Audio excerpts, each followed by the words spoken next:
Hi friends அனைவருக்கும் என்னோட இனிய வணக்கங்கள். இன்றைக்கி வந்துட்டு நான் ஃப்ரெண்ட்ஸுங்கக்கிட்ட ஷேர் பண்ணிக்கிறது, குழந்தைங்க இருக்க வீட்டில் வந்துட்டு நாம் வீட்டை எப்படி பராமரிக்கணுங்கிற பற்றின வீடியோ தான் இன்றைக்கான வீடியோ.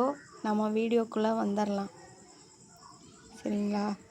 அதாவது ஒரு குழந்தைன்னு பிறந்துட்டாவே அந்த வீடு நல்லா தூய்மையாக சுத்தமாக வச்சுக்கணும். இதை முதல்ல தாய்மார்கள் நல்லா தெரிஞ்சுக்கோங்க, சரிங்களா? ஒரு குழந்தை பிறந்து அந்த குழந்தைக்கு ஒரு வயசு அல்லது ஒரு 15 மாதம் ஆயிடுச்சுனாவே அந்த குழந்தை ஓரளவு மண்டி போட்டு உக்காந்தி எழுந்திரிச்சு நடக்க ஆரம்பிச்சிருவாங்க, சரிங்களா?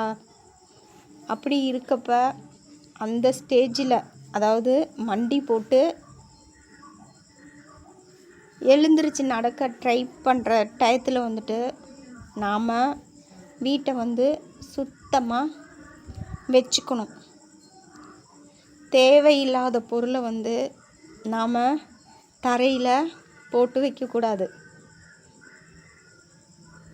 அடுத்தது, குழந்தைங்களுக்கு அதாவது குழந்தைங்க என்ன பண்ணும், உட்காந்துருக்க குழந்தை என்ன பண்ணும், அப்படியே மண்டி போட்டு அப்படியே செவுத்தை பிடிச்சிட்டு நடக்க ஆரம்பிச்சிருவாங்க.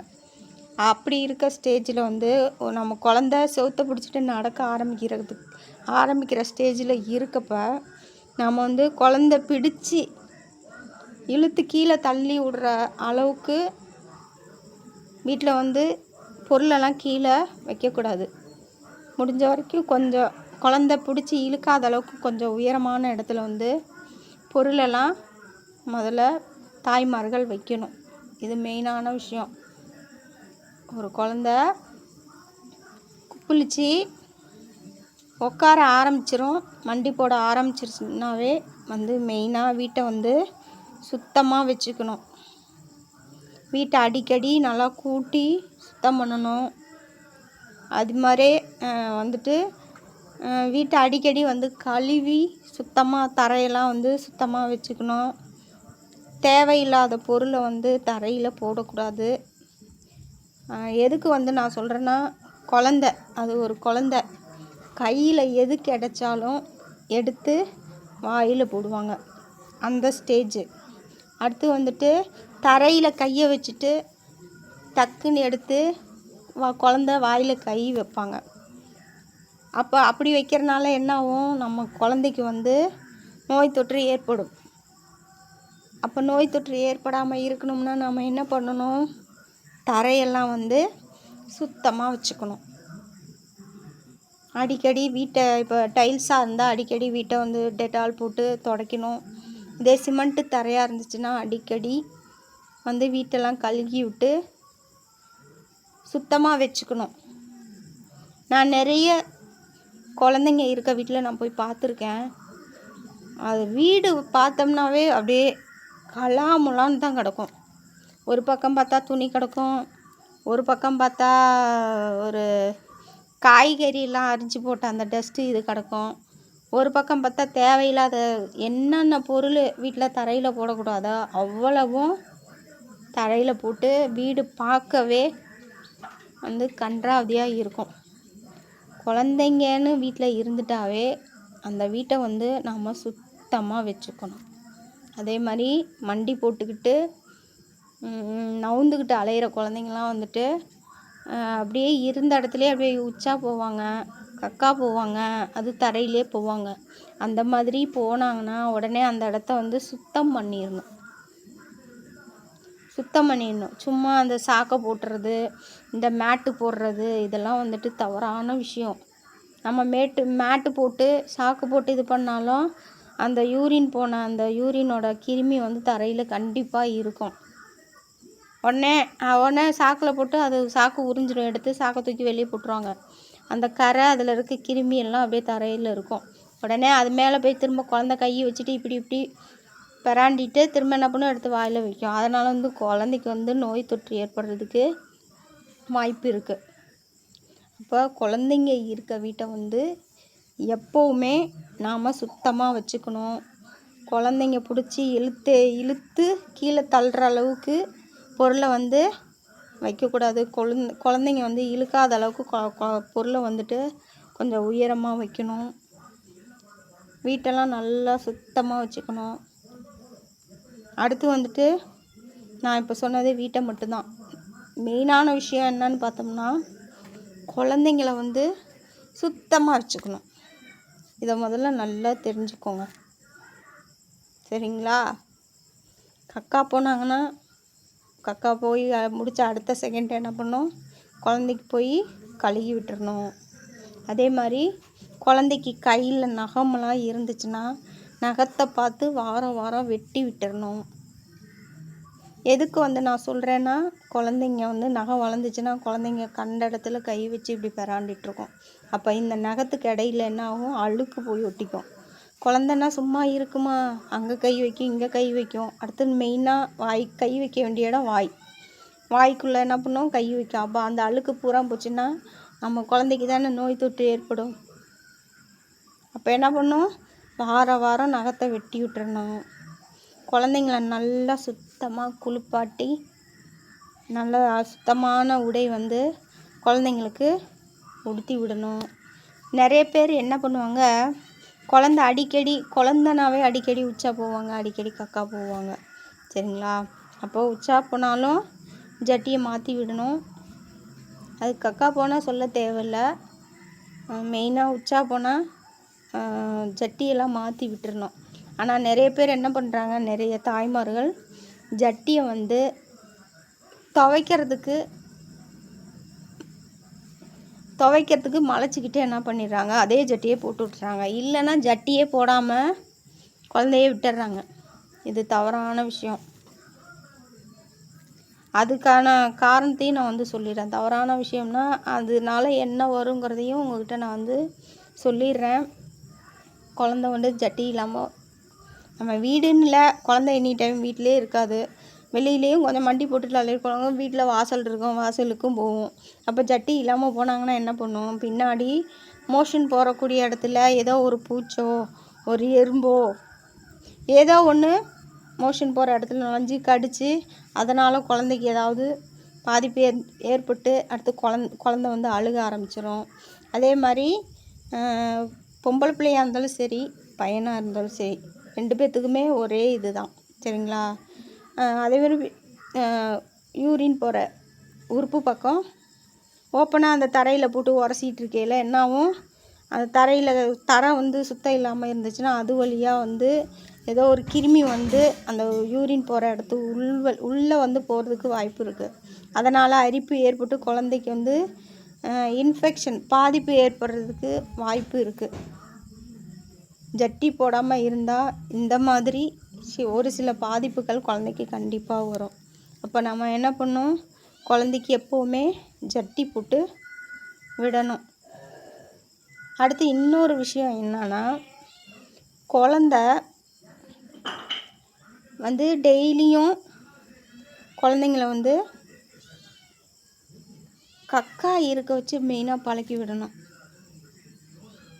சரிங்களா? காலையில் முதல்ல குழந்த தூங்கி எந்திரிச்சிச்சுனாவே முதல்ல நம்ம என்ன பண்ணணும், குழந்தைய கூட்டிகிட்டு போய் வெளியில் உட்கார வச்சு கக்கா இருக்க சொல்லி பழக்கி விடணும். அதை வந்து நிறைய தாய்மார்கள் வந்து கவனிக்கவே மாட்டேங்கிறாங்க. நல்லா வயிறை ஃபுல்லாக ரொப்ப விட்டுட்டு அதுக்கு அப்புறமா தான் போய் குழந்தை வந்து கக்கா இருக்கும். இது வந்து குழந்தைக்கு நாம் சொல்லி கொடுக்கக்கூடிய தவறான விஷயம், சரிங்களா? ஒரு குழந்தைன்னு ஆயிடுச்சுனாவே டெய்லியும் காலை டயத்தில் போய் குழந்தைய கக்கா இருக்க வச்சு பழக்கி விட்டுறணும், சரிங்களா? ஒரு சில காலையில் ஒரு குழந்தைங்க காலையில் இருக்காது, மத்தியான டயத்தில் தான் இருப்பாங்க. அதெல்லாம் தவறான விஷயம். டெய்லி கண்டினியூவாக காலை நேரத்தில் குழந்தைய அந்த ஒரு குறிப்பிட்ட டைம் ஆச்சுன்னா போய் உட்காந்து டாய்லெட்டில் உட்கார வச்சிட்டிங்கன்னா டெய்லியும் அதே டயத்துக்கு மோஷன் போயிடுவாங்க. அப்போ அது வந்து அது ஒரு நல்ல ஒரு பழக்கமாக போயிடும். ஆனால் ஒரு சில தாய்மார்கள் அதெல்லாம் வந்து கண்டுக்கிற வேலையே கிடையாது. வயிறை ஃபுல்லாக ரொப்பி விட்டு அது எப்போ கக்கா போகுதோ போட்டுன்னு விட்டுறாங்க. இப்போயே அதையே வந்து அந்த பழக்கம் ஆக்கிட்டிங்கன்னா, இப்போ ஒரு சில குழந்தைங்க மத்தியானத்தில் தான் மெயினாக கக்கா போவாங்க. இப்போ நம்மளே ஒரு ரொம்ப தூரம் வந்து பயணம் போயிட்டு பஸ்ஸில் போயிட்டுருக்கையில் திடீர்னு குழந்த கக்கா வருதுன்னு சொல்லுது, கக்கா வர மாதிரி இருக்குன்னு சொல்லுது. திடீர்னு பஸ்ஸை நிறுத்த முடியுமா? நிறுத்த முடியாது. இதே வந்து காலை டயத்தில் குழந்தைக்கு அந்த கக்கா இருக்கிற அந்த பழக்கத்தை வந்து காலை டயத்துலேயே நம்ம வந்து சொல்லி கொடுத்துருந்தோம்னா, நம்ம வீட்டை விட்டு கிளம்புறதுக்கு முன்னாடியே காலையில் செய்ய வேண்டிய அந்த வேலையெல்லாம் வீட்டிலேயே முடிஞ்சிடும். நம்ம ஃப்ரீயாக எந்த ஒரு டென்ஷனும் இல்லாமல் பயணம் பண்ணலாம். சரிங்களா? இது ஒரு மெயினான நல்ல விஷயம். ஆனால் ஒரு சில குழந்தைங்க பாருங்கள், ஒரு நாள் விட்டு ஒரு நாள் தான் கக்கா இருப்பாங்க.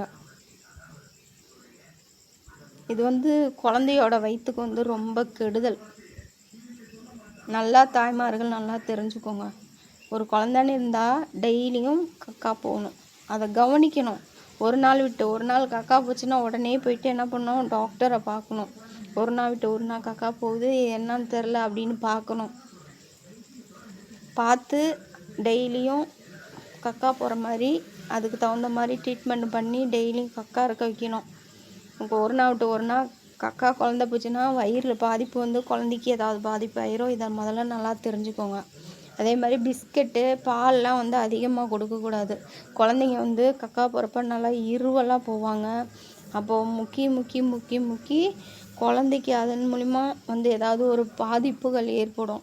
இதையும் மெயினாக தாய்மார்கள் கவனிச்சுக்கோங்க. சரிங்களா?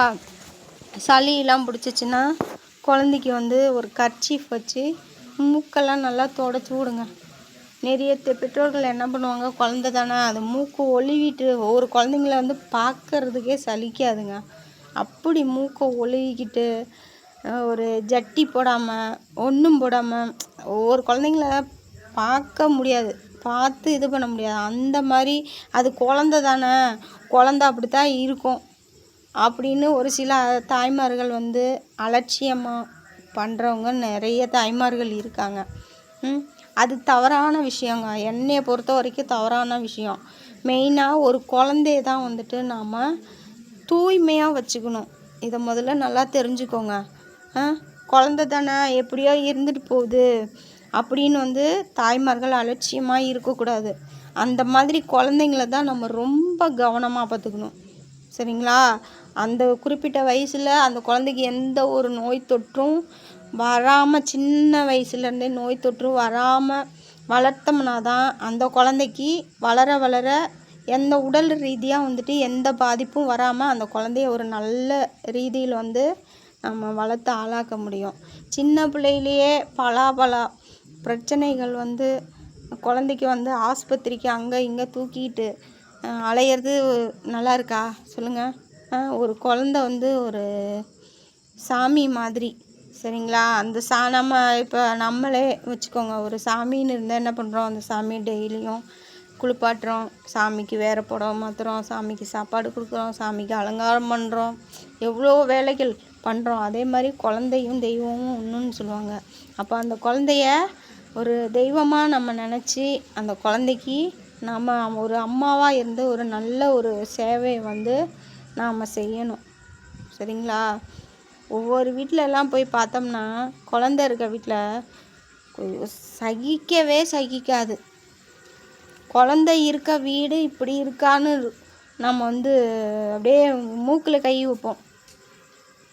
அந்தளவுக்கு கேவலமாக வந்துட்டு ஒரு வீட்டில் தாய்மார்கள் வச்சுருக்காங்க. அது எதுக்கு தான் அப்படி வச்சுருக்காங்களான்னு தெரில. அதுக்கு வேண்டிட்டு தான் மெயினாக நான் ஒரு சில வீட்டில் போய் பார்த்துட்டு ரொம்ப அதை என்ன சொன்னதே திரும்ப போய் எப்படிங்க நான் சொல்லிகிட்டு இருக்க முடியும். சரி, நம்ம ஒரு வீடியோவை போட்டு அதை வீடியோவை பார்த்தாவது தாய்மார்கள் வந்து திருந்தட்டுங்கிறது, அதாவது திருந்துறதுன்னு இல்லை, ஒரு மாற்றத்தை ஏற்படுத்திக்கிட்டோம். சரிங்களா? அப்படின்னு தான் அதுக்காக தான் மெயினாக இந்த இன்றைக்கி வந்து நான் வந்து வீடியோ போட்டதே. சரிங்களா? குழந்தை இருக்க வீடு வந்து அந்தளவுக்கு சுத்தமாக வச்சுக்கணும். ஒரு குழந்தை நல்ல ரீதியாக வளரணும்னா அந்த வீடை வந்து நல்லா சுத்தமாக வச்சுருக்கணும். அந்த வீட்டில் இருக்கவங்களும் சுத்தமாக இருக்கணும். அந்த குழந்தையும் வந்து நல்லா சுத்தமாக வச்சுக்கணும். அப்போ தான் அந்த ஒரு குழந்த எந்த ஒரு பாதிப்பும் இல்லாமல் நீட்டாக அழகாக வளருவாங்க. இதை முதல்ல நல்லா தெரிஞ்சுக்கோங்க. அதே மாதிரி குழந்தைங்களுக்கு கொடுக்கக்கூடிய உணவு வந்து நல்ல சத்தான உணவாக கொடுக்கணும். சரிங்களா? ஏதோ வீட்டில் பெரியவங்களுக்கு சமைக்கிறதையே குழந்தைக்கு கொடுக்கணுன்னு சொல்லி ஏனோ தானோன்னு சமைக்கக்கூடாது. குழந்தைங்களுக்கு கொடுக்க வேண்டியதுக்குன்னு தனித்தனி உணவு இருக்குது. இனி வரக்கூடிய வீடியோஸில் வந்துட்டு குழந்தைங்களுக்கு என்னென்ன எந்த வயசுக்காரங்களுக்கு எந்த உணவு கொடுக்கணும் அப்படிங்கிற வீடியோஸும் வரக்கூடிய இனி உள்ள வீடியோஸில் நான் வந்து கண்டிப்பாக போடுவேன். ஃப்ரெண்ட்ஸ் எல்லோரும் பார்த்து அதை பயன்படுத்திக்கோங்க. அதே மாதிரி குழந்தை இருக்க வீடு எப்போவுமே சுத்தமாக வச்சுக்கணும். வீட்டை மட்டும் இல்லை, குழந்தைங்களையும் சுத்தமாக வச்சுக்கணும். குழந்தைய பராமரிக்கக்கூடியவர்களும் சுத்தமாக இருக்கணும். சரிங்களா?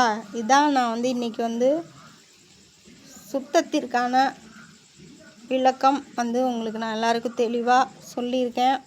நான் சொன்ன இந்த விஷயம் கண்டிப்பாக ஃப்ரெண்ட்ஸ் உங்களுக்கு நல்லா பிடிக்கும்னு நான் நினைக்கிறேன். அதனால் என்னோடய இந்த வீடியோஸ் பார்த்துட்டு எனக்கு வந்து சப்ஸ்கிரைப் பண்ணணும், கமெண்ட் பண்ணணும், ஷேர் பண்ணணும். ஃப்ரெண்ட்ஸ் எல்லாருக்கிட்டையும் நான் ரொம்ப பணிவாக கேட்டுக்கிறேன். மீண்டும் அடுத்த வீடியோவில் சந்திப்போம். தேங்க்யூ.